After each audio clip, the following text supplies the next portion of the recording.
Welcome to Hobby Talking, where our hobbies can be our own stories. At ngayong episode, nandito tayo sa isang venue sa Makati City na kung saan hindi lang isa, kundi dalawang events ang nangyayari dito ngayon. So, ito ay inorganize ng Geek+Pop. So, ano ba makikita nyo dito sa event nito? Alam nyo na, mga video games, mga collectibles, mga toys, mga figures, at higit sa lahat, yung mga trading cards din. So ito po ang mga may expect nyo dito sa bagong episode ng Hobby Talking by Inori Donz.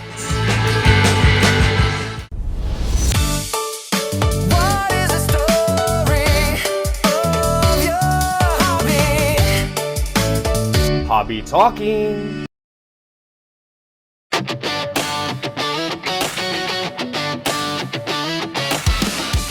We stroll around in the venue to check out what this event can offer. It was very spacious enough to see everything what's inside. This will include some booths and exhibits where people can display their toys and other collections, or even putting up some video gaming consoles, PCs, and even some arcade cabinets for people to try out and to play. And there are some booths and exhibits where people can showcase their own merchandise, works, and services. At makikita nyo dito sa likuran ko ang mga retro video gaming consoles. Usually ito yung mga video gaming consoles nung nag-exist pa sila nung 1990s pababa. Makikita nyo sa likod, may mga players na naglalaro ng mga classic video games from the 1970s, 1980s, tsaka 90s. These two crossover events can offer some various gaming tournaments and championships. This can test a player's competitiveness when it comes to playing video games and other table games. This will include large-scale trading card gaming tournaments, fighting gaming tournaments, whether modern or retro, and even participating in a tournament or championship that makes you to dance on the beat.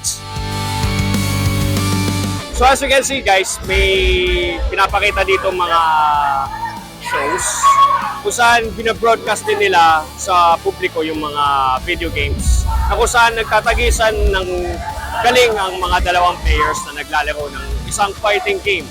Nakikita nyo dito sa likod ko yung mga naglalaro na players ng mga iba't ibang mga fighting games na nalalaro sa mga video gaming consoles. Somehow, this was almost similar to the previous gaming convention event that I have attended. But then, this event was mostly video gaming centered. So much games and collectibles to look and to choose from, and doesn't have too much cosplayers.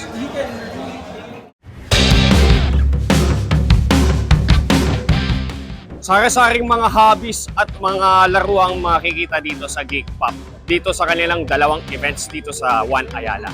So since malaki itong event na ito, malamang hindi natin mako-cover lahat. Pero ito lang yung mga possible na pwede kong makover sa inyo dito sa episode na ito.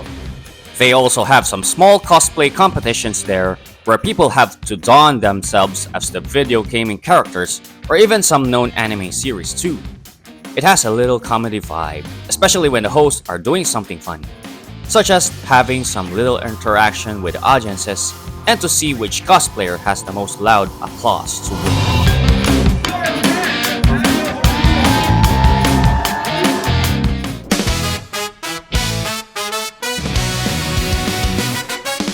So itong section na ito, makikita nyo sa likod ko ay ang mga vendors na nagtitinda ng mga trading cards at ang mga iba pang collectibles. Usually itong mga trading cards na to, hindi itong mga pangkaraniwang mga trading cards na nakikita mo sa mga local stores.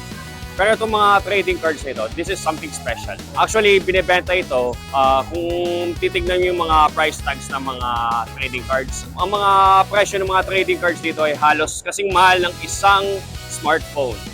At depende din sa mga rarities ng mga trading cards na ito. Usually, nag-range sila ng mga at least mga 30k pataas. My goodness, 30k pataas?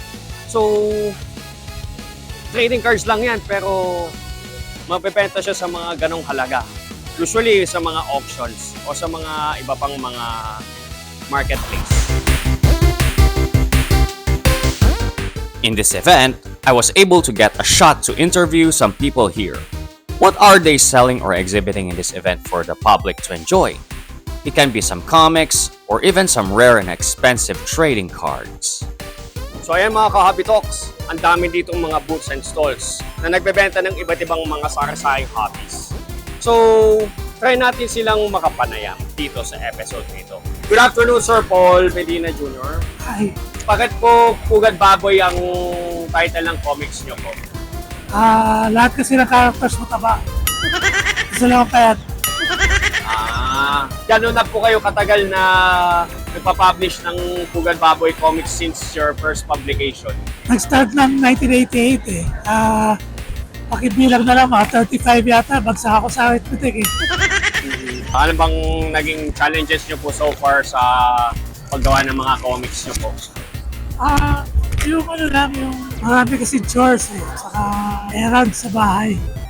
Minsan ako gumagawa pa rin kahit na kaya namang gawin ng ibang kasama ko sa bahay. Kaya nainis ako pag di ako nakakapag-drawing.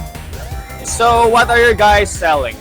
We're selling mainly Pokemon cards with a mix of some new Riftbound singles. So, how much does each of your cards can cost? We have a range. So, for example, if you see in our case, we have some smaller hits. Like this is like 400.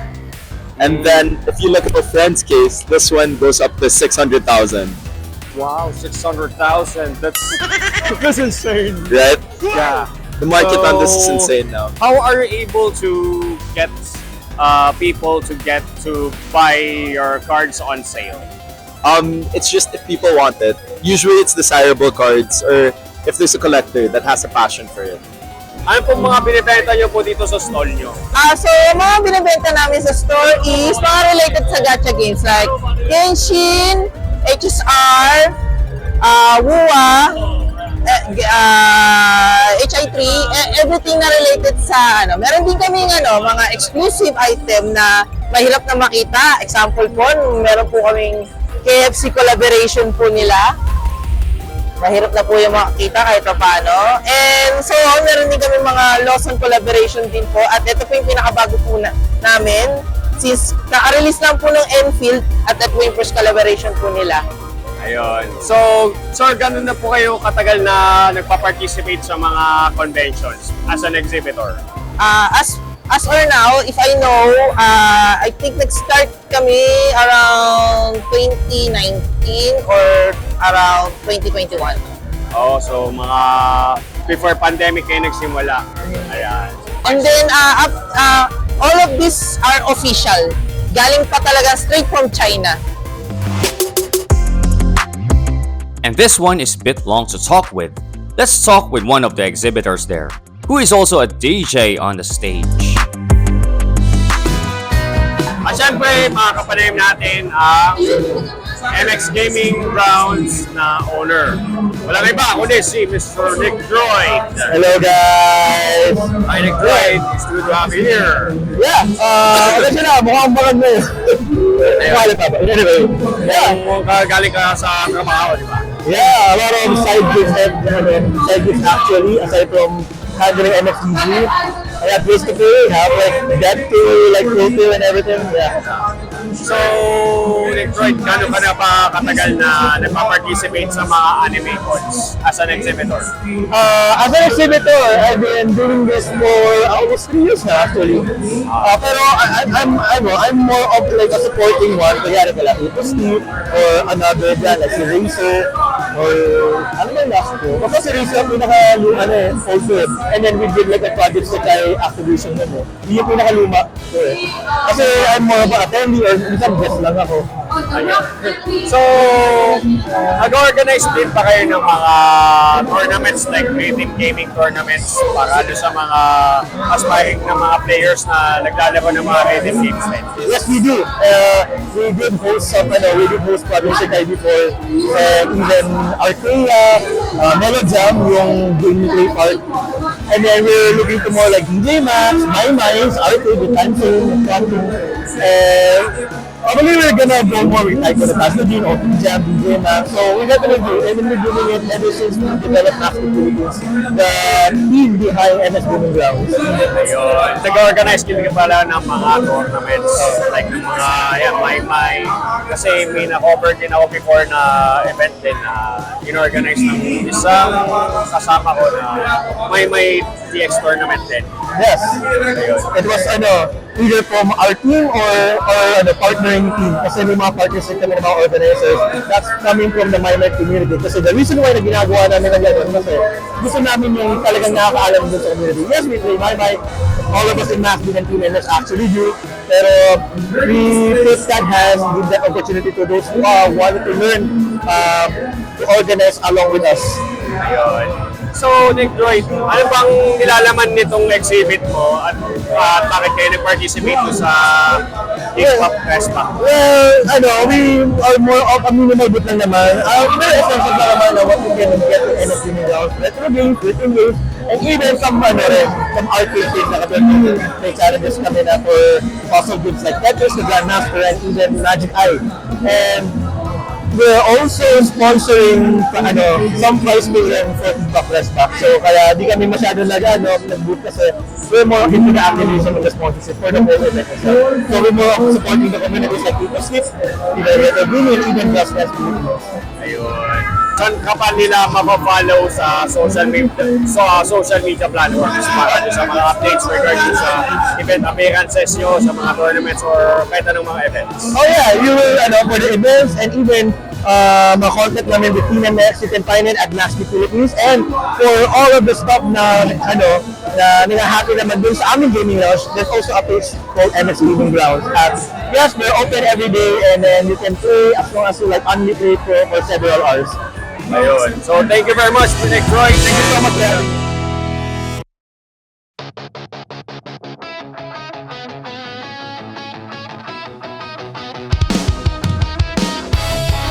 And finally, one of the main highlights of this event is the exciting stage performances of some idols, bands, and DJs. They are somehow done at the second day of this event. Here are some of the B-rolls of some amazing performers on the stage.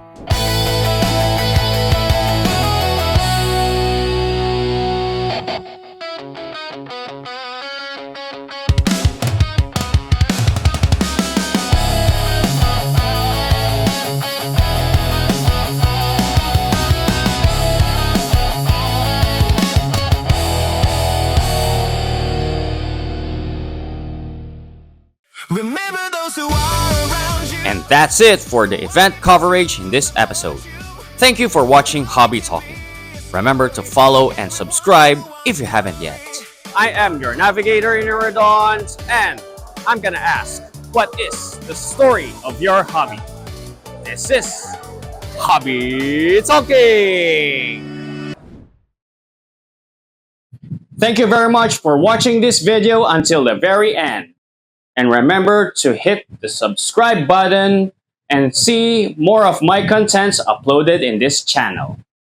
Thank you for supporting and see you all on the next videos.